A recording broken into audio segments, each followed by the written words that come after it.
Greater హైదరాబాద్లో కుండపోతుగా వర్షం కురిసింది. ఈదురుగాలులతో వడగండ్లతో వాన పడ్డది. రోడ్లపై నీళ్లు నిలవడంతో కొన్ని ప్రాంతంలో భారీగా ట్రాఫిక్ జామ్ అయింది. ఇక ట్రాఫిక్ ను క్లియర్ చేశారు పోలీసులు.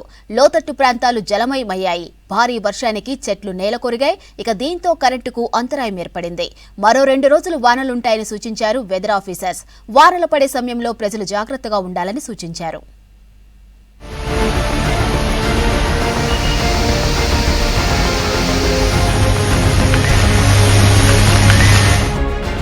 మధ్యాహ్నం ఎండలు మండుతున్నాయి. సాయంత్రం అయ్యేసరికి వర్షాలు పడుతున్నాయి. ఉక్కపోతతో ఇబ్బందులు పడుతున్న నగరవాసులకు ఈవినింగ్ కురిసిన వానలతో ఉపశమనం పొందారు. గ్రేటర్ హైదరాబాద్లో ఈదురుగాలులు వడగండ్లతో భారీ వర్షం కురిసింది. సికింద్రాబాద్, మెహదీపట్నం, గుడిమల్కాపూర్, నార్సింగి మున్సిపాలిటీ, కోకాపేట్ ప్రాంతాల్లో వాన నీటితో ప్రజలు ఇబ్బంది పడ్డారు. సెక్రటేరియట్ దగ్గర వడగండ్ల వానతో ట్రాఫిక్ జామ్ అయింది. ట్యాంక్ బండ్ పరిసర ప్రాంతాల్లోనూ రాళ్ల వాన పడడంతో రాకపోకలకు అంతరాయం ఏర్పడింది.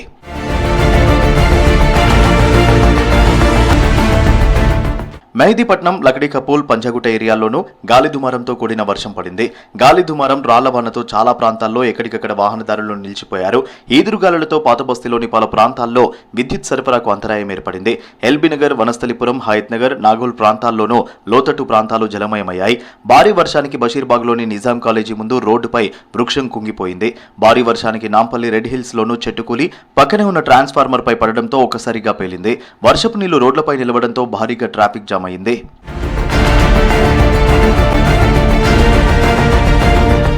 బషీర్బాగ్, హిమాయత్ నగర్, ఆబిడ్స్, కోటి, సైఫాబాద్ పరిసర ప్రాంతాల్లో ఈదురుగాలులతో కూడిన భారీ వాన పడింది.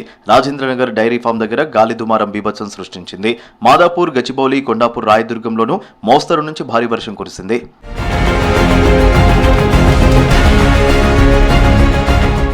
రంగారెడ్డి జిల్లా శంషాబాద్లో భారీ వర్షం కురిసింది. మండలంలోని పలు ప్రాంతాల్లో ఉరుములు మెరుపులతో వర్షం పడింది. భారీ ఈదురుగాలుల కారణంగా పలుచోట్ల విద్యుత్ సరఫరా నిలిచిపోయింది. ఉదయం నుంచి విపరీతమైన ఎండ ఉండగా ఒక్కసారిగా మేఘాలు కమ్ముకొని వర్షం కురిసింది.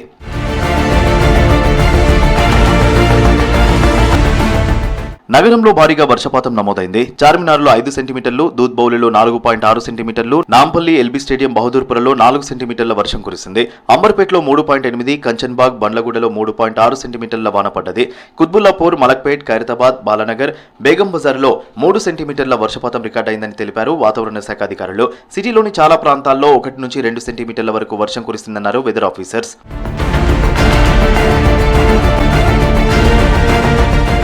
నగరంలో మధ్యాహ్నం గరిష్టంగా 39 డిగ్రీల ఉష్ణోగ్రతలు నమోదై సాయంత్రం వరకు మేఘాలు కమ్ముకొని ఒక్కసారిగా భారీ వర్షం కురిసింది. మరో 2 రోజులు వానలుంటాయని సూచించారు వెదర్ ఆఫీసర్స్.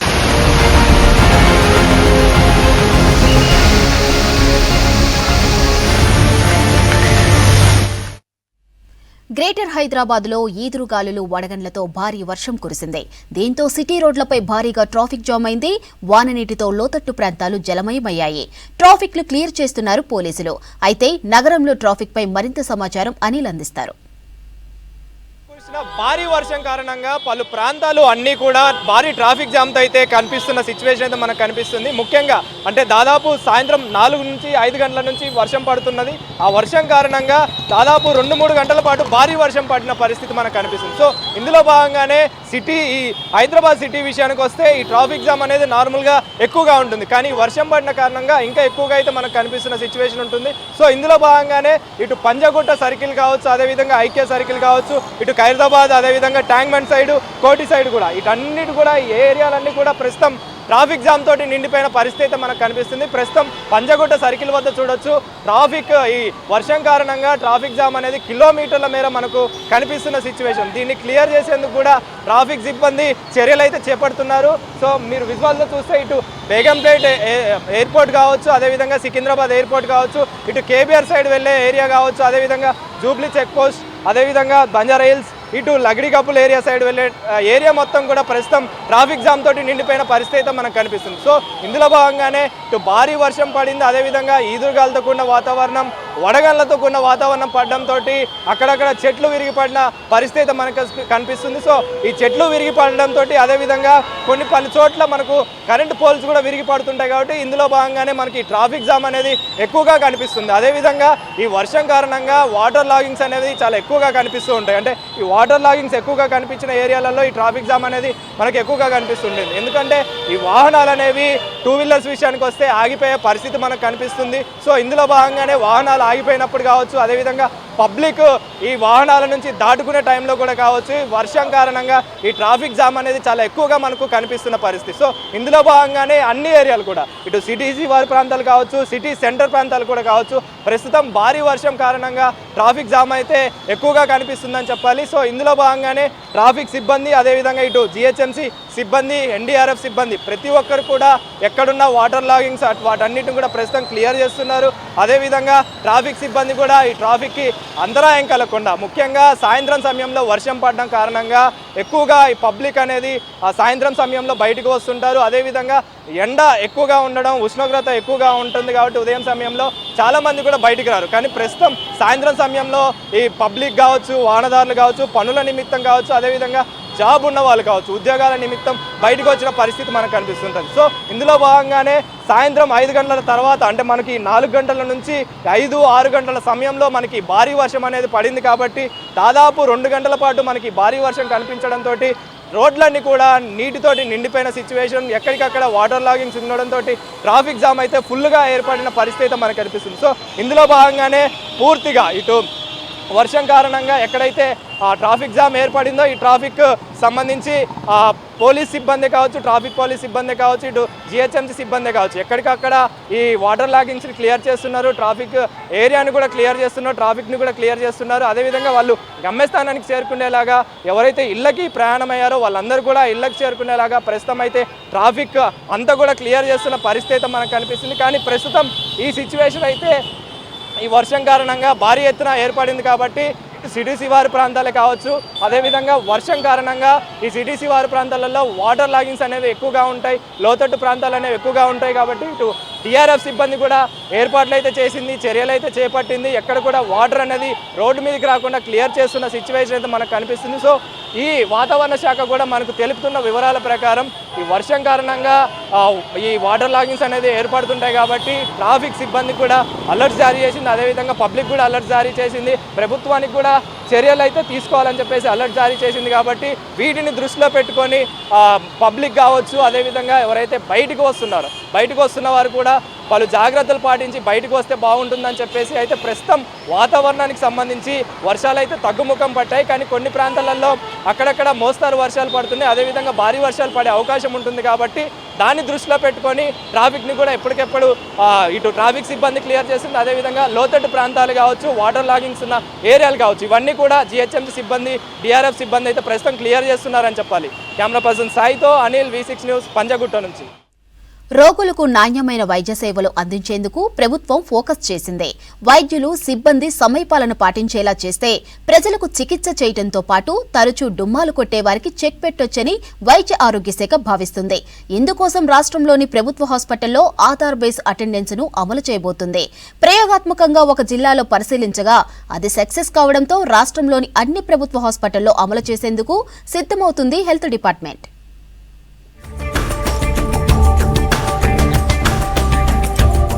రాష్ట్రంలోని ప్రభుత్వ హాస్పిటల్స్ లో Aadhaar based biometric attendance system ను తీసుకొచ్చేందుకు వైద్య ఆరోగ్య శాఖ ఏర్పాట్లు చేస్తోంది. డైరెక్టర్ ఆఫ్ హెల్త్, తెలంగాణ వైద్య విధాన పరిషత్ ఆయుష్ పరిధిలో 1870 హాస్పిటల్స్ ఉన్నాయి. వీటిలో పనిచేస్తున్న 35,000 మంది మెడికల్, పారామెడికల్ సిబ్బందికి ఆధార్తో అటెండెన్స్ అమలు చేయబోతున్నారు. ఇప్పటికే మెడికల్ కాలేజీల్లో నేషనల్ మెడికల్ కౌన్సిల్ ఆధారిత అటెండెన్స్ విధానమే ఉపయోగిస్తోంది. ప్రైమరీ హెల్త్ సెంటర్స్లలో, తర్వాత అర్బన్ ప్రైమరీ హెల్త్ సెంటర్స్లలో, తర్వాత బస్తీ దవాఖానాలలో మనం ఆధార్ బేస్డ్ అటెండెన్స్ సిస్టమ్ అని ప్రభుత్వం తీసుకురావాలని చెప్పేసి ఇప్పుడు ప్లానింగ్ చేసి దానికి కావలసిన డేటా సమకూర్చుకున్నాము. ఆ డేటా వెరిఫికేషన్ ప్రస్తుతం నడుస్తుంది. తెలంగాణ టెక్నాలజీ సర్వీసెస్ అని చెప్పేసి ఉంటుంది. సో అది మనకి నోడల్ ఏజెన్సీగా వ్యవహరిస్తుంది. సో దీంట్లో ఏమవుతుందంటే మొబైల్ బేస్డ్ యాప్ ఉంటుంది, మొబైల్ యాప్ ఉంటుంది. సో మొబైల్ నంబరు, తర్వాత ఆధార్ నంబరు, ప్లస్ మనకి పిఎస్సి ఏరియా కానీ, యూపీఎస్సి ఏరియా కానీ, మనం ఆ పరిధిలో అంటే 50 to 100 మీటర్స్ లోపలికి వెళ్ళంగానే మన ఫేస్ రికగ్నిషన్ వచ్చేస్తుంది. సో దాంతో అటెండెన్స్ సిస్టమ్ అనేది మానిటర్ చేయబడుతుంది. తెలంగాణ టెక్నాలజీ సర్వీసెస్ సహకారంతో ఆధార్ బేస్డ్ అటెండెన్స్ విధానాన్ని తీసుకొస్తుంది వైద్య ఆరోగ్య శాఖ. ఇప్పటికే జిల్లాలో డిఎంహెచ్ఓల ద్వారా ఉద్యోగుల ఆధార వివరాలను సేకరించారు. ప్రాథమిక ఆరోగ్య కేంద్రాలు 860, టీవీవీపీ పరిధిలో 156, ఆయుష్ పరిధిలో 840 కేంద్రాల్లో అమలు చేయనున్నారు. ఉద్యోగి ఆధార్ నెంబర్ ఆధారంగా ఐడీని కేటాయిస్తారు. ఐడీ ద్వారా ఉద్యోగి అటెండెన్స్ వివరాలను చెక్ చేసుకోవచ్చు. హాజరు వివరాల ఆధారంగా జీతాలు చెల్లించేలా ప్లాన్ చేస్తున్నారు ఉన్నతాధికారులు. అటెండెన్స్ వివరాలను ఆరోగ్య శాఖ మంత్రి ఉన్నతాధికారులు అటెండెన్స్ వివరాలు పరిశీలించే విధంగా యాప్ను రూపొందించారు. దీంతో ప్రభుత్వ హాస్పిటల్లో వైద్య సేవలు మెరుగుపడతాయని అధికారులు చెబుతున్నారు. అందరూ టైంకి రావటం, మనం చేయాల్సిన సేవలు ప్రజలకి అందించటం ఇది అతి త్వరలో వచ్చే అవకాశం ఉంది. సో ప్రభుత్వం దీన్ని చక్కగా ప్లాన్ చేసి అతి త్వరలో ఇది ఇంప్లిమెంట్ చేయడానికి ప్రయత్నం చేస్తున్నాం. ఖమ్మం జిల్లాలో దీనికి మనం పైలట్ ప్రాజెక్ట్గా చూసాం. సో దాంట్లో ఉన్న ఒడిదొడుగులన్నీ ల్యాబ్సెస్ అన్నీ కూడా స్టడీ చేసుకొని అవి లేకుండా మనం చేయడానికి ఇప్పుడు ప్రయత్నం చేస్తున్నాం. ఇది వస్తే ఇంకా మనం బాధ్యతతో పనిచేయొచ్చు అనే అవకాశం ఏర్పడుతుంది మనకి. ఇటీవల మంత్రి దామోదర రాజనరసింహ సికింద్రాబాద్ గాంధీ హాస్పిటల్ తనిఖీ చేసినప్పుడు చాలా మంది డాక్టర్లు డ్యూటీకి రాలేదని గుర్తించారు. మరికొంతమంది ఎలాంటి సమాచారం లేకుండానే డుమ్మా కొట్టినట్లు తెలుసుకున్నారు. జిల్లాలో కూడా కలెక్టర్లు, ఉన్నతాధికారులు తనిఖీలకు వెళ్లినప్పుడు డాక్టర్లు, సిబ్బంది సమయానికి రాకపోవడం, అనధికారికంగా సెలవులు పెట్టడం వంటి ఫిర్యాదులు వచ్చాయి. ఇలాంటి వాటికి చెక్ పెట్టేందుకు ఆధారాధారిత బయోమెట్రిక్ అటెండెన్స్ సిస్టమ్ను అమలు చేయబోతుంది ఆరోగ్య శాఖ.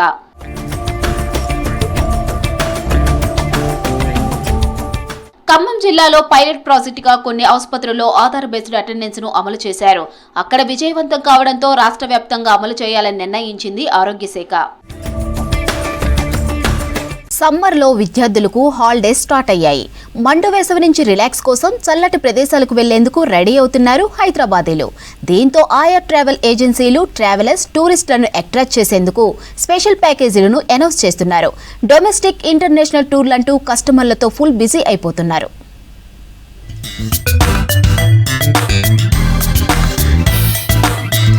విద్యార్థులకు ఎగ్జామ్స్ పూర్తవడంతోనే చాలా మంది సమ్మర్ టూర్ ప్లాన్ చేస్తున్నారు ప్రజలు. సరదాగా ఫ్యామిలీ, ఫ్రెండ్స్ తో కలిసి పర్యాటక ప్రదేశాలకు వెళ్తున్నారు.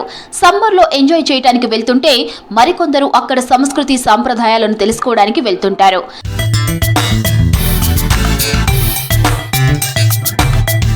ఎండాకాలం కావడంతో భారత్లోని చల్లటి ప్రదేశాలకు వెళ్తున్నారు ప్రజలు. సమ్మర్లో సముద్ర తీరాల కంటే ఎక్కువగా ఊటీ, కొడైకెనాల్, సిమ్లా, కులు, మనాలి, జమ్మూ, కాశ్మీర్ వంటి ప్రదేశాలకు వెళ్లేందుకు ఇష్టపడుతున్నారు. భారత్తో పాటు ఇతర దేశాలకు కూడా వెళ్తున్నారని తెలిపారు ట్రావెల్ ఏజెన్సీస్. నెక్స్ట్ వీక్ వచ్చేసి సమ్మర్ హాలిడేస్ స్టార్ట్ అవుతున్నాయి కదా. సో ఎప్పటి నుంచో పిల్లలు అడుగుతున్నారు సో సమ్మర్ హాలిడేస్కి తీసుకెళ్ళమని. So last year different trips వెళ్ళాము, బట్ ఈసారి మాత్రం కూల్గా ఉండాలని ఊటీ ప్లాన్ చేస్తున్నాం. సో గతంలో నేను సింగిల్గా వెళ్ళి వచ్చాను, ఈసారి మాత్రం కంపల్సరీ ఫ్యామిలీతో వెళ్ళాలని అనుకుంటున్నాను. సో అది మనం ఇండివిజువల్గా వెళ్ళిన దానికంటే ట్రావెల్స్ ద్వారా వెళ్తేనే బెటర్ అండి. So that we can focus on enjoyment only. Otherwise సింగిల్గా వెళ్తే ఏమవుతుందంటే అరేంజ్మెంట్స్ మీద ఫోకస్ చేయాలి. సో ఎంజాయ్మెంట్ అనేది మిస్ అవుతుంది కాబట్టి ట్రావెల్స్ ద్వారానే ప్లాన్ చేస్తున్నాము. సో 1 వీక్ ప్లాన్ చేస్తున్నాను. సో ఈ సమ్మర్ ఎంజాయ్ చేయాలి పిల్లలతోటి, వాళ్ళకి కావాల్సిన చూపించాలని డిసైడ్ అయ్యాము. ఇప్పుడు సమ్మర్ వెకేషన్ స్టార్ట్ అయింది, పిల్లల హాలిడేస్ స్టార్ట్ అయిపోయినాయి. సో యాక్చువల్లీ మా పిల్లల డెస్టినేషన్ వచ్చేసి కేరళ, అంటే వైనాడ్ ప్లేస్ ఎస్పెషల్లీ. ఎందుకంటే ఎక్కువ కూల్గా ఉండే అండ్ పిల్లలకి ఎంజాయ్మెంట్స్ ఎక్కువ ఉండేది అక్కడ. సో చాలా డేస్ నుంచి డెస్టినేషన్ ప్లేస్ అనుకుంటున్నాము, బట్ ఆల్ బుక్డ్ అన్నమాట. రేట్స్ కూడా హై అయిపోయాయి. అంటే యాక్చువల్లీ ప్రైస్ ఒక ఎగ్జాంపుల్ 10,000 అలా ఉంటే ఇప్పుడు దాన్ని 2 times చేశారు. 8 days ట్రిప్. ఆఫర్స్ అవి వినడానికే సార్. అంటే వాట్ ఎవర్ మనం వెళ్ళి బ్రోచర్స్ చూసాక ఆ బిల్ ఈ బిల్ అని కంప్లీట్గా టోటల్ అమౌంట్ వచ్చేసి ఇంక్రీజ్ 2 times అవుతుంది. Whatever we are expecting 2 times అవుతుంది.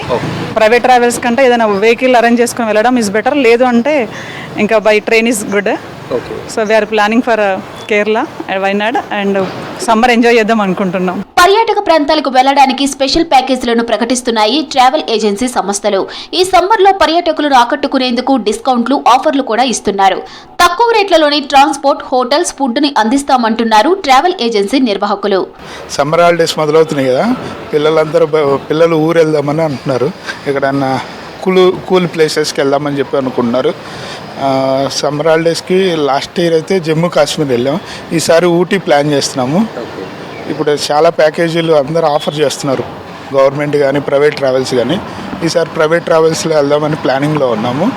ఒక 1 వీక్ ప్లానింగ్ చేసుకుని మంచి కూల్లో ఊటీలో ఎంజాయ్ చేసి వద్దామని ప్లానింగ్లో ఉన్నాము. ఇప్పుడు సమ్మర్ హాలిడేస్ కానీ బయటి టూర్లకి ప్లాన్ చేస్తున్నాము. సో ఇక్కడ సడన్గా టెంపరేచర్ అయితే చాలా హై అయింది. సో ఆ తర్వాత దానితో తెలంగా పిల్లలకి హాలిడేస్ రావడం వల్ల కొంచెం బయటికి వెళ్ళే ప్రోగ్రామ్ చేసుకుంటున్నాం. బట్ మేమేంటంటే ఈ సంవత్సరం అండమాన్ పోర్ట్ బ్లేర్ వెళ్దామని ప్లాన్ చేసుకున్నాము. దీనికోసమని మేము చాలా ఈ ఏజెన్సీలని వాళ్ళని గూగుల్లో తీసుకొని కనుక్కున్నాము. బట్ రేట్లు రోజుకి చాలా ఎక్కువగా ఉన్నాయి. సో దానివల్ల ఏం చేసామంటే మేము బయట నుంచే టికెట్స్ మేము ఓన్గా బుక్ చేసుకొని ఓన్గా హోటల్స్ అవి ఓన్గా చూసుకోవాల్సి వస్తుంది. దీంతో సహా ఏంటంటే ఇప్పుడు ట్రైన్ టికెట్స్ ఇది ఇష్యూ చాలా ఎక్కువగా ఉంది. ట్రైన్స్ పిఎన్ఆర్ స్టేటస్ ఇది కన్ఫర్మ్ అవ్వడానికి చాలా ఇది లేదు. పిల్లలతో ఇబ్బంది పడాల్సి వస్తుంది ఏమన్నా ఒక చిన్న భయం కూడా ఉంది. సో బట్ ఎనీహో సో మేమైతే ఎండలు దీని బట్టి భయపడి కొంచెం సమ్మర్ టూర్స్ అయితే వెళ్ళడానికి అయితే డిసైడ్ అయినాము. ప్రైవేట్ ట్రావెల్ ఏజెన్సీతో పాటు హిమాచల్ ప్రదేశ్, ఉత్తరాఖండ్, కేరళ, జమ్మూ కాశ్మీర్ వంటి రాష్ట్రాల టూరిజం శాఖలు కూడా పర్యాటకులను ఆకట్టుకునేందుకు స్పెషల్ ప్యాకేజీలు, భారీ ఆఫర్లు ప్రకటిస్తున్నాయి. ఆయా రాష్ట్రాల్లో ఉన్న పర్యాటక ప్రాంతాల సమాచారాన్ని అందిస్తున్నాయి. తమ రాష్ట్రాల్లోని టూరిస్ట్ ప్లేసులకు రావాలని కోరుతున్నారు అక్కడి పర్యాటక శాఖ అధికారులు.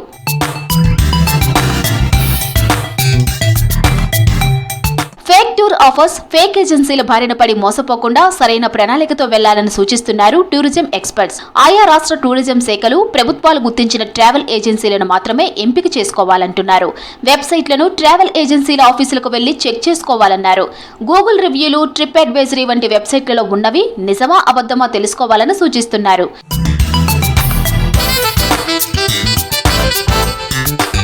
ఎండాకాలంలో టూర్లకు వెళ్లి తిరిగి ఇంటికి చేరుకోవడానికి సరైన జాగ్రత్తలు తీసుకోవాలని సూచిస్తున్నారు టూరిజం ఎక్స్పర్ట్స్.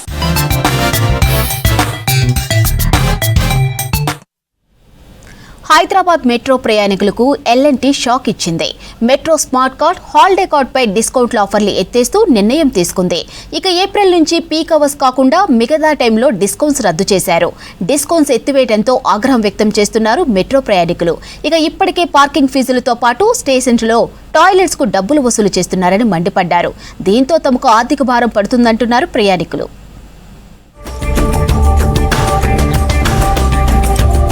హైదరాబాద్ లో రోజు రోజుకు పెరుగుతున్న ట్రాఫిక్ తో ఇబ్బందులు పడుతున్నారు నగరవాసులు. దానికి తోడు విపరీతమైన ఎండలు పెరగడంతో ఏసీ జర్నీ అయిన మెట్రో రైళ్లను ప్రిఫర్ చేస్తున్నారు ప్రయాణికులు. దీంతో రోజుకు 5 లక్షల మంది ప్రయాణికులు మెట్రోలో ప్రయాణిస్తున్నారు. అయితే మెట్రో ఛార్జీలో ఇస్తున్న రాయితీలకు కోత విధించింది ఎల్ఎన్టీ సంస్థ. ఎండలైతే చాలా ఉన్నాయి. ఏసీ మన మెట్రోలో వస్తే ఏసీ ఉంది కాబట్టి కూల్గా బాగానే ఉంది. అమీర్పేట నుండి నాకు ఎల్బీ నగర్కి వెళ్ళేది ఉంది అన్నట్టు. ఈ రూట్లో ట్రాఫిక్ చాలా ఉంది కానీ మెట్రోలో వెళ్తే హాఫ్ అన్ అవర్లో వెళ్ళిపోతాం, లేకపోతే 2 అవర్స్ అయ్యేది హాఫ్ అన్ అవర్లో వెళ్ళిపోతాం అన్నట్టు. చాలా రష్ ఉంటారు, నిలబడడానికి కూడా కొంచెం ప్లేస్ తక్కువ ఉంటుంది. డిస్కౌంట్ ఉంటే మంచిదే కదా.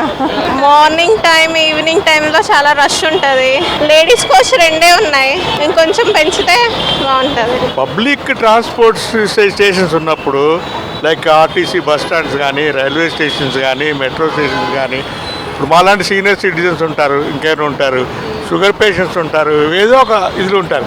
టాయిలెట్ అన్నది కూడా పేమెంట్ చేసి టాయిలెట్ పోవడం అన్నది నాట్ కరెక్ట్. ఎంప్లాయీస్కి ఏంటంటే బర్డెన్ ఆఫ్ ది లైఫ్ ఎక్కడ ఈ ఎక్స్పెండిచర్ తగ్గించుకుందామని దీంట్లో వస్తున్నారు. Time and budget. ఈ పార్కింగ్లో ఇంత డబ్బులు పెడితే 1 అవర్ దాటితే ఇంత, 2 అవర్ దాటితే ఇంత, 8 అవర్ దాటితే ఇంత. It is not correct.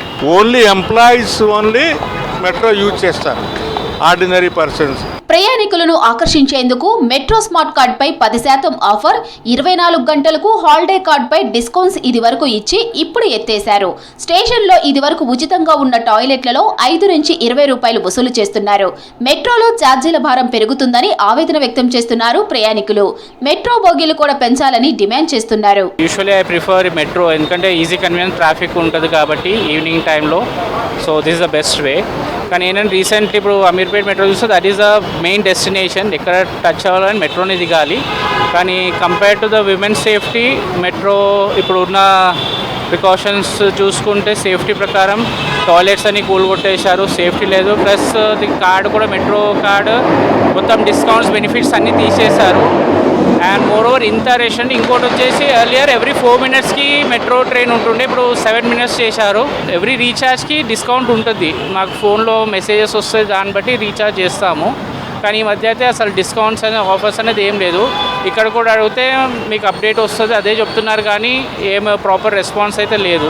ఎక్కలేము అసలు, ఒక మనిషి నుంచున్నంత స్పేస్ కూడా ఉండదు. ఇంకోటి ఈవెన్ దో వీళ్ళు ఏసీ వేస్తున్నాం అని అంటారు, దాంట్లో ఏసీ ప్రొడక్షన్ కూడా ఏం లేదు. సో నాకైతే బెస్ట్ ఆప్షన్ ఏంటంటే బోగి పెంచండి. అయితే మీకు సాధ్యమైతే ఒక 3-4 బోగీస్ అట్లా పెంచి పబ్లిక్కి, ఎందుకంటే కొంతమందికి ఆస్తమా పేషెంట్లు ఉంటారు, కొంతమంది అది ఉంటారు, కొంతమంది సఫికేషన్ అవుతుంటారు. వాళ్ళకి ఏంటంటే కొంచెం గ్యాప్ టు గ్యాప్ కొంచెం అది ఉండాలి. కస్టమర్ సాటిస్ఫాక్షన్ అని కాకుండా ఏదో ప్రొవైడ్ చేస్తున్నాము అని ఒక పేరు మీద ఒక 40 రూపీస్ 30 మీకు ఇస్తున్నాం మేము, అది కూడా ఇట్లా 15 డేస్కి 20, అది కూడా రాదు. టాయిలెట్స్కి అయితే అది లిటరలీ చాలా టూ మచ్. అది టాయిలెట్స్కి ఛార్జ్ చేస్తారు, అది చాలా టూ మచ్. అది గతంలో మెట్రో వైపు ప్రయాణికులను ఆకర్షించేందుకు సంక్రాంతి డిస్కౌంట్స్ 24 గంటల్లో మెట్రోలో ఎక్కడి నుంచి ఎక్కడికైనా 59 రూపాయలతో holiday card, metro smart card రీఛార్జ్పై 10% రాయితీ ఇచ్చారు. ఇప్పుడు మెట్రో ప్రయాణికులకు క్యాష్లెస్ టికెట్స్ అమలు చేస్తున్నారు. మెట్రో స్టేషన్లలో ఫ్రీ పార్కింగ్ తీసేసి ప్రైవేటు వ్యక్తులకు అప్పచెప్పడంతో అధికంగా ఫీజులను వసూలు చేస్తున్నారు. ఇక మెట్రో మొత్తం క్రౌడే. ఇంకా మార్నింగ్ మనం 9కి వెళ్తే ఈవినింగ్ వచ్చేసరికి క్రౌడే ఉంటుంది, ఎప్పుడు క్రౌడే ఉంటుంది. నార్మల్గా మెట్రో యూజ్ చేసేది మూసాపేట నుంచి MGBSకి యూజ్ చేస్తుంటాను. సో ఎప్పుడు యూజ్ చేసినా సీట్స్ అన్నవి దొరకవు, ఎప్పుడు రష్గానే ఉంటుంది. బోగీస్ నచ్చితే బెటర్, ఈజీగా ట్రావెల్ చేయొచ్చు. క్రౌడ్ ఎక్కువ ఉండేసరికి ఏసీ సరిపోవట్లేదు. ప్రతిరోజు 5 లక్షల మంది ప్రయాణికులను గమ్యస్థానాలకు చేరుస్తుంది మెట్రో. 3 క్యారిడార్లలో 57 రైళ్లు ప్రతిరోజు 1100 ట్రిప్పులు ప్రయాణం చేస్తున్నాయి. ఇందులో నాగోల్ నుంచి రాయదుర్గం వరకు ఉండే ఐటీ మార్గంలో ఎక్కువగా ప్రయాణికులు ప్రయాణిస్తున్నారు. మిగిలిన ప్రాంతాల్లో అందుకు భిన్నంగా ఉంటుంది. పీక్ అవర్స్ మినహాయిస్తే మిగతా సందర్భాల్లో రద్దీ సాధారణంగానే ఉంటుందని అంటున్నారు మెట్రో అధికారులు.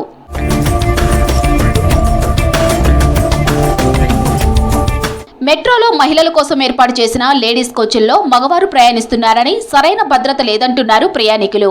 ఇప్పటికే నష్టాల్లో ఉన్నామని, మెట్రో ఛార్జీలు పెంచాలని ప్రభుత్వాన్ని కోరుతోంది L&T మెట్రో సంస్థ. ప్రజలను దోచుకొని రక్తం పీల్చుకొని తాగిన పార్టీ మజ్లిస్ పార్టీ అని ఫైర్ అయ్యారు కేంద్ర మంత్రి BJP state chief Kishan Reddy. అలాంటి పార్టీకి కాంగ్రెస్ బీఆర్ఎస్ జీ హుజూర్ అంటున్నాయని మండిపడ్డారు. హైదరాబాద్ లోకల్ బాడీ ఎలక్షన్లో కాంగ్రెస్ బీఆర్ఎస్ ఎందుకు పోటీ చేయట్లేదో చెప్పాలని ప్రశ్నించారు. చాప కింద నీరులా తెలంగాణ అంతటా ఎంఐఎం విస్తరిస్తుందన్నారు ఎంపీ కొండా విశ్వేశ్వరరెడ్డి. హైదరాబాద్ బేగంపేట హరిత ప్లాజాలో జరిగిన భేటీలో పాల్గొన్నారు బీజేపీ లీడర్లు. తర్వాత మాక్ పోలింగ్ లో ఓట్లు వేశారు కిషన్ రెడ్డి ఎంపీలు.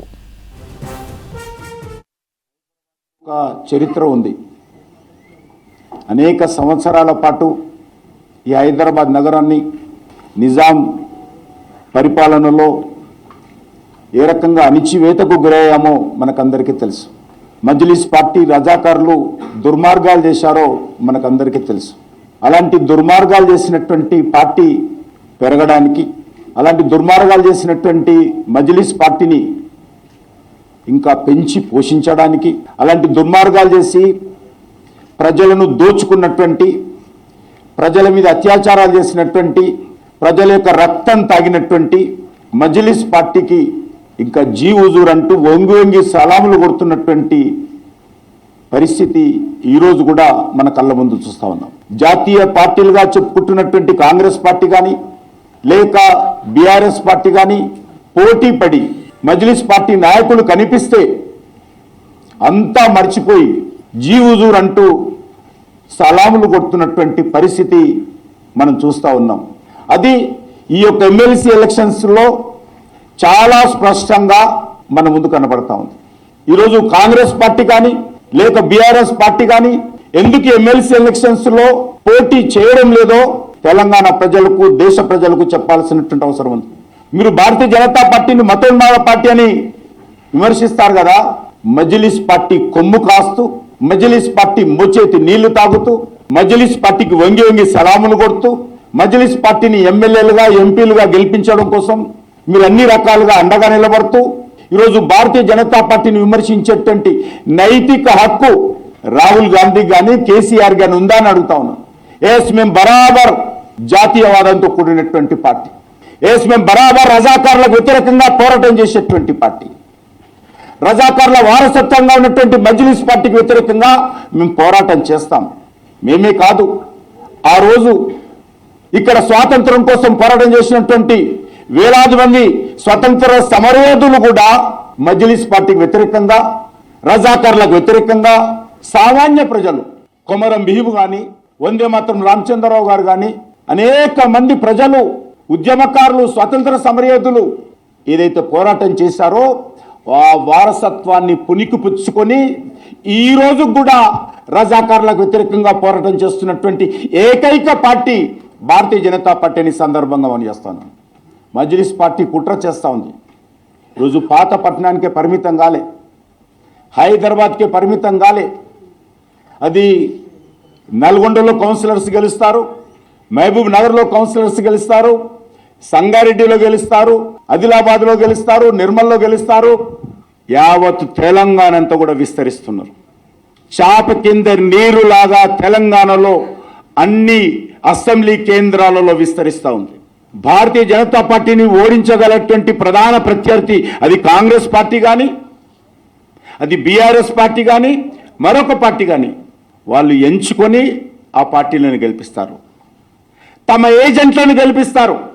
మజ్లిస్ పార్టీకి ఏజెంట్లుగా ఈరోజు కాంగ్రెస్ పార్టీ, మజ్లిస్ పార్టీ కనుసైగల్లో పనిచేసేటువంటి బీఆర్ఎస్ పార్టీ ఆ పార్టీలను గెలిపిస్తారు తప్ప భారతీయ జనతా పార్టీని ఓడించాలన్నటువంటి ప్రధానమైనటువంటి దుర్మార్గపు ఆలోచనతో ఈ మూడు పార్టీలు కూడా జత.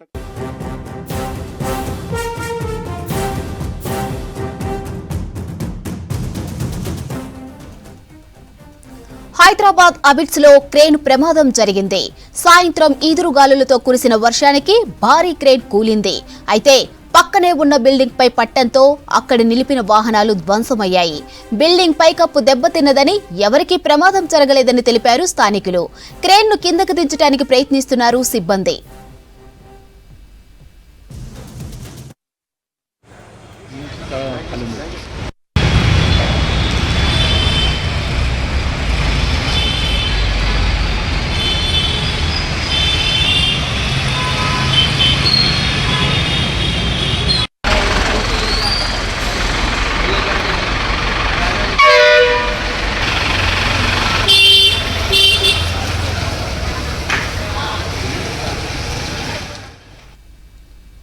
హైదరాబాద్ అబిడ్స్ లో క్రేన్ ప్రమాదం జరిగింది. సాయంత్రం ఈదురుగాలులతో కురిసిన వర్షానికి భారీ క్రేన్ కూలింది. పక్కనే ఉన్న బిల్డింగ్ పై పట్టంతో అక్కడ నిలిపిన వాహనాలు ధ్వంసమయ్యాయి. బిల్డింగ్ పైకప్పు దెబ్బతిన్నదని, ఎవరికీ ప్రమాదం జరగలేదని తెలిపారు స్థానికులు. క్రేన్ ను కిందకు దించడానికి ప్రయత్నిస్తున్నారు సిబ్బంది.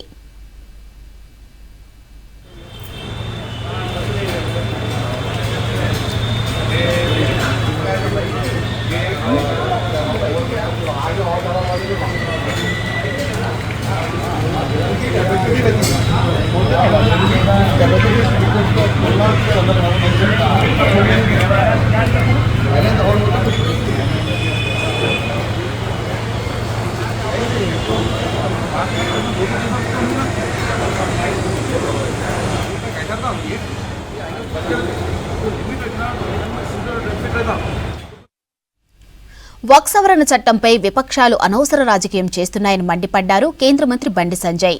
వక్ఫ్ చట్టంతో ఎవరికీ అన్యాయం జరగదన్నారు. వక్ఫ్ బోర్డుకు ఉన్న ఆస్తులతో వచ్చే ఆదాయంపై క్లారిటీ లేదన్న కేంద్ర మంత్రి ఎటుపోతుందో లెక్కలు లేవన్నారు. హైదరాబాద్ స్థానిక సంస్థల ఎమ్మెల్సీ ఎన్నికల్లో కాంగ్రెస్, ఎంఐఎం మిలాఖత్తయ్యాయని ఆరోపించారు బండి సంజయ్. వ్యాప్తంగా ఈ విషయంలో ప్రజలను తప్పుదారి పట్టించాలని చెప్పి ఆలోచనతోని కాంగ్రెస్ పార్టీ కుట్టిల యత్నాలు చేస్తూ ఉన్నారు. బూత్ మాటలు తప్ప వాళ్ళు సాధించింది ఏం లేదు. దాని పేరే బూత్ ధరణ. ప్రధానమంత్రి స్థాయి వ్యక్తిని గౌరవించకుండా ఒక కేంద్ర మంత్రి స్థాయినటువంటి రాష్ట్ర అధ్యక్షుని హోదా ఉన్నటువంటి కిషన్ రెడ్డి గారి విషయంలో కనీసం గౌరవం లేకుండా బూతులు మాట్లాడేటువంటి ప్రయత్నం చేసేటువంటి ఆ వ్యక్తులను చూసి ఏమనుకోవాలో కాంగ్రెస్ పార్టీ తెలంగాణ రాష్ట్ర ఇన్ఛార్జ్ అయినటువంటి వారు చెప్పాలి. వీళ్ళు బూతులు తిట్టిరు, బూతులు మాట్లాడినని మాత్రమే తెలంగాణ సమాజంలో చర్చ జరుగుతున్నది. కొన్ని నేషనల్ హెరాల్డ్ సంబంధించి బీజేపీకి ఉన్న సంబంధం ఉందంటే ఏం లేదు.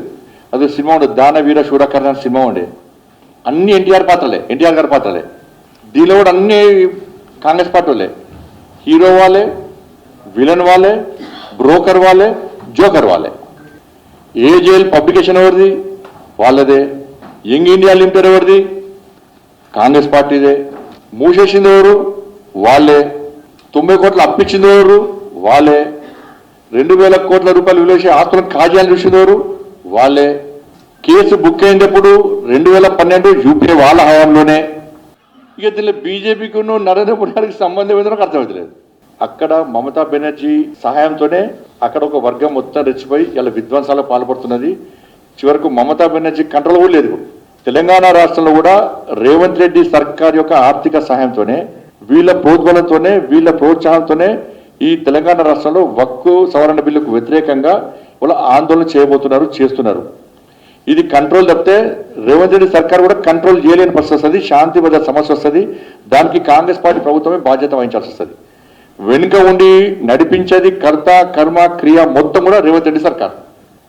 5 లక్షల కోట్ల విలువైన ఆస్తులు ఉన్నాయి.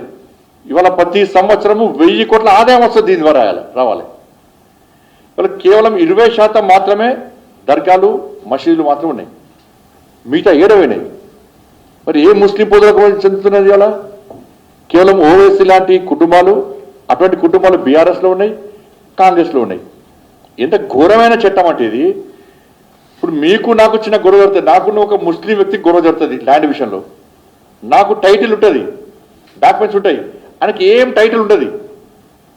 ఆయన పోయి నేను వక్ఫ్కి ఇస్తున్నా అంటే కథం వక్ఫ్ ల్యాండ్ అది, నా టైటిల్ పనిచేయదు. ఇక టైటిల్ లేకున్నా కూడా వక్ఫ్ ల్యాండ్ అవుతుంది, టైటిల్ ఉంటే నాకేం న్యాయం జరిగేది. ఇదొక న్యాయం. తమిళనాడులో తిరుచిరాపల్లిలో 1500 నాటి పురాతన చంద్రశేఖర ఆలయం, ఆ భూమిని వక్ఫ్ క్లెయిమ్ చేస్తున్నారు. దానిలో హర్యానాలో గురుద్వారా భూమిలో కూడా వక్ఫ్ భూములు అంటున్నారు హరిద్వారాలో. కర్ణాటకలో లింగాయలకు సంబంధించిన వ్యవసాయ భూమిని వక్ఫ్ భూమి అంటున్నారు. కేరళలో క్రైస్తవ మతానికి సంబంధించిన మత్స్యకారుల భూమిని కూడా వక్ఫ్ భూమి అంటున్నారు. ఇక్కడ చేవెళ్లలో కానీ, వికారాబాద్లో కానీ, మహబూబ్ నగర్లో కానీ ఇక్కడ అనేక భూములు ఉంటే వక్ఫ్ భూములు అంటున్నారు. లాస్ట్కు నేను ఒక ముస్లిం లీడర్ చేసిండు, పార్లమెంటు ఏర్పాటు కూడా వక్ఫ్ భూమిది అనట. ఎండోమెంట్ ఆస్తులను కాపాడుతున్నది. ఎండోమెంట్ ఆస్తులు దేవాదాయ భూములను కబ్జా చేస్తే ఆక్రమించుకోవాల్సిందే. నేనేమంటున్నానంటే హైడ్రా పేరుతోనే హంగామా వేసింది రాష్ట్ర ప్రభుత్వం. నేను రాష్ట్ర ముఖ్యమంత్రి గారికి చెప్తున్నా, మీకు ధైర్యము దమ్ముంటే, నీతి నిజాయితీ మీ దగ్గర ఉంటే, చలో తెలంగాణ రాష్ట్రంలో వక్ఫ్ భూమి ఎంత, ఎవరి ఆధునంలో ఎంతున్నది, ఎన్ని కోట్ల విలువైన ఆస్తి, దాని ద్వారా ఎంత ఆదాయం వస్తుంది, ఈ ఆదాయం ద్వారా ఎంతమంది ముస్లిం పేదలకు న్యాయం జరుగుతుంది. రాష్ట్రంలో బీజేపీ బీఆర్ఎస్ నాటకాలాడుతున్నాయని ఫైర్ అయ్యారు పీసీసీ చీఫ్ మహేష్ కుమార్ గౌడ్. పొద్దున లేస్తే కులాలు మతాల పంచాయతీ పెట్టే ప్రయత్నం చేస్తున్నారని ఆరోపించారు. సన్నబియ్యం కేంద్రాన్ని వంటున్న బండి సంజయ్ బీజేపీ పాలిత రాష్ట్రాల్లో ఎందుకు ఇవ్వట్లేదని ప్రశ్నించారు. కేంద్ర మంత్రి స్థాయిలో ఉన్న కిషన్ రెడ్డి నిజనిజాలు తెలుసుకోకుండా ఏ ఫేక్ పోస్టులను షేర్ చేశారని మండిపడ్డారు. గుజరాత్లో సబర్మతి డెవలప్ చేయొచ్చు కానీ హైదరాబాద్లో మూసీని ఎందుకు అడ్డుకుంటున్నారన్నారు మహేష్ కుమార్. సరదాగా కిస్మత్ రెడ్డి అంటాం. ఆయన కష్టం లేకుండానే అందరం ఎక్కినట్టు నాయకుడు. ప్రతి ఎన్నికల్లో ఏదో ఒక పార్టీ సహకారం లేదే ఆయన గతంలో ఎమ్మెల్యే గెలవలే, ఇవాళ ఎంపీ గెలవలే. ఇవాళ ఆయన అడిగినన్నిటి ప్రశ్నలకు జవాబు చెప్పే ముందు నేను ఒకే ఒక ప్రశ్న వారిని అడుగుతాను. సుదీర్ఘంగా రాజకీయాల్లో ఉన్నారు, చాలా సార్లు ఎమ్మెల్యే గెలిచారు, రెండో మారు ఇప్పుడు పార్లమెంట్ సభ్యులుగా ఉన్నారు, కేంద్రంలో మంత్రిగా ఉన్నారు. ఇన్నేళ్ల చరిత్రలో మీరు ఈ రాష్ట్రానికి చేసింది ఏమిటి? ఇలా 5 సంవత్సరాలుగా మంత్రిగా ఉన్నారు కదా, మీ రాష్ట్రానికి తెచ్చిన నిధులెంత, ఈ రాష్ట్రానికి తెచ్చిన ప్రాజెక్టులన్నీ? తెచ్చుడు దేవుడారు. ఒక్కసారన్నా మీరు ప్రధానమంత్రి వద్దకు వెళ్ళి మా రాష్ట్రానికి ఈ రకంగా అన్యాయం జరుగుతూ ఉంది, దీన్ని తీర్చండి ప్రభు అని అడిగిన పాపన పోలే. మీరు 10 ఏళ్లుగా లోపాయకార ఒప్పందంలో ఉంది బీఆర్ఎస్ పార్టీతో బీజేపీ పార్టీ. కేంద్రంలో జరిగిన ప్రతి రాజకీయ పరిణామంలో బీఆర్ఎస్ పాత్ర ఉంది. అడుగడుగున వారితో సహకారం పొంది మీరు పరస్పరం సహకారం ఇచ్చుకొని ఇవాళ వేరని చెప్పే ప్రయత్నం చేస్తూ ఉన్నారు. ఎన్నికలు వస్తే కలిసి పనిచేస్తారు, కలిసి ఓట్లు వేసుకుంటారు, ఎన్నికలు అయిపోగానే పోరాడినట్టు నటిస్తారు. ఈ 15 మాసాలుగా లక్ష్మీకాంత్ గారు ఎమ్మెల్యే గారండి, ఈ 15 మాసాలుగా మీరు రాష్ట్రానికి తెచ్చింది ఏమిటి? బడ్జెట్లో ₹1 కూడా అదనంగా తీసుకురాని మీరు బాధ అనిపించట్లేదా? కేంద్రానికి మీకు అంటే సిగ్గు అనిపించట్లేదా? కేంద్రంలో మంత్రి హోదాలో ఉండి నేను రాష్ట్రానికి ఏమి చేయలేకపోతున్నాను, ₹1 కూడా తేలేకపోయినాను అన్నటువంటి ఇంకిత బాధ కూడా లేదా మీకు? 800 ఎంపీలు, 800 శాసనసభ్యులు, అందులో 2 మంత్రులు ఏం ఎగబెడుతున్నారు తెలంగాణకి? ఏం తెచ్చినారు మీ తెలంగాణకి? 15 మాసాలుగా ఏం తెచ్చారు? అంతకుముందు 5 ఏళ్ళు ఏం తెచ్చారు? మతం తప్ప ఒక అభివృద్ధి ఆలోచన లేదు వీళ్ళకి.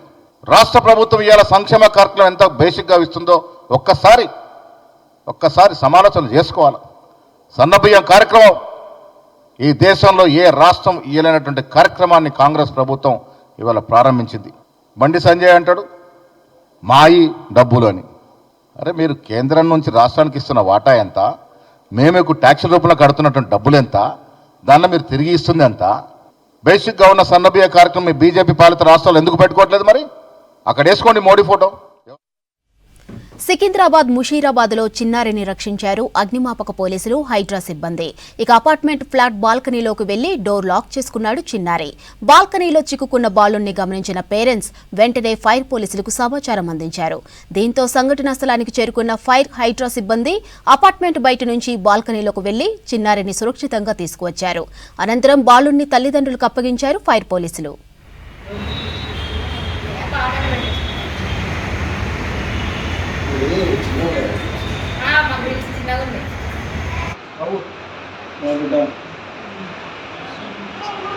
Sir hello. దేశంలో పోలీస్ వ్యవస్థ ఎంత ముఖ్యమో అందులో మహిళా పోలీసుల పాత్ర కూడా కీలకం. నిత్యం బందోబస్తులు, లా అండ్ ఆర్డర్ మెయింటెనెన్స్, మహిళలను అరెస్ట్ చేసే క్రమంలో ఉమెన్ పోలీసుల అవసరం ఉంటుంది. దేశంలో పోలీస్ డిపార్ట్మెంట్లో మహిళలు ఎంతమంది ఉన్నారు, అందులో డీజీ, సూపరింటెండెంట్ వంటి ఉన్నత స్థాయిలో ఉన్న మహిళల పోలీసుల సంఖ్య ఎంత, తెలంగాణలో మహిళా పోలీసుల శాతం ఎంత తెలుసుకోవాలంటే లెట్స్ వాచ్ ది స్టోరీ. శాంతి భద్రతలు, బందోబస్తులు, పికెటింగ్లో పోలీసులు ఉండాల్సిందే. అయితే అన్ని రంగాల్లో పురుషులతో సమానంగా పోటీ పడుతున్న మహిళలు పోలీస్ శాఖలో మాత్రం తక్కువగానే ఉన్నట్లు గణాంకాలు చెబుతున్నాయి. దేశంలో 10% మాత్రమే మహిళలు ఉన్నత స్థాయి అధికారులుగా ఉన్నారు. మిగిలిన 90% మంది మహిళలు కింది స్థాయిలో పనిచేస్తున్నట్లు ఇండియా జస్టిస్ రిపోర్ట్ తెలిపింది. దేశంలో డీజీ స్థాయిలో ఉన్న మహిళా అధికారులు 1000 కంటే ఎక్కువగా లేరని, 90% మంది కింది స్థాయిలోనే ఉన్నారని తెలిపారు రిటైర్డ్ పోలీసులు. తెలంగాణలో మహిళా పోలీసులు 8.7% ఉండగా అందులో 7.6% మాత్రమే అధికారులుగా ఉన్నట్లు రిపోర్ట్ చెబుతోంది. లండన్లో 35%, అమెరికాలో 15% మహిళా పోలీసులు ఉన్నారని, అదే తరహాలో భారతదేశంతో పాటు తెలంగాణ రాష్ట్రంలో కూడా ఉమెన్ ఫోర్స్ను పెంచాలని సూచిస్తున్నారు రిటైర్డ్ పోలీసులు. ఎస్పీ నుంచి అబోవ్ క్యాడర్లు తీసుకుంటే మొత్తం 1000, అంటే ఇండియా మొత్తం పైన 1000 మందే ఉన్నారు, 1000 మంది ఆఫీసర్లే ఉన్నారు. లోయర్ స్టాఫ్లో ఉన్నారు. కానీ అక్కడ మిడిల్ స్టాఫ్, ఇన్స్పెక్టర్సు, ఎస్ఐలు, వీళ్ళ స్టాఫ్ చాలా తక్కువ ఉంది పోల్చుకుంటే. అంటే భారతదేశ జనాభాతో పోల్చుకుంటే చాలా తక్కువ ఉండాలి. యుఎస్లో ఒక 13%, ఇప్పుడైతే 15% ఉన్నారు యుఎస్లో. లండన్లో అయితే 35% ఉన్నారు. సో మనం భారత జనాభా ప్రకారం తీసుకుంటే కూడా లేదు, తెలంగాణ జనాభా ప్రకారం తీసుకున్నా కూడా ఇంకా దాదాపు 4% ఉమెన్ పోలీసులను పెంచాల్సిన అవసరం ఉంది. 4 నుంచి 5%. బందోబస్తులు, మహిళలను అరెస్ట్ చేసే సమయంలో ఉమెన్ పోలీసులు సరిపోక ఇతర జిల్లాల నుంచి తీసుకురావాలన్నారు పోలీసులు. ఉన్నతాధికారుల్లో మహిళల సంఖ్య పెంచడంతో పాటు మహిళా పోలీసులను కూడా ఎక్కువగా రిక్రూట్ చేయాలని సూచిస్తున్నారు. అంతేకాకుండా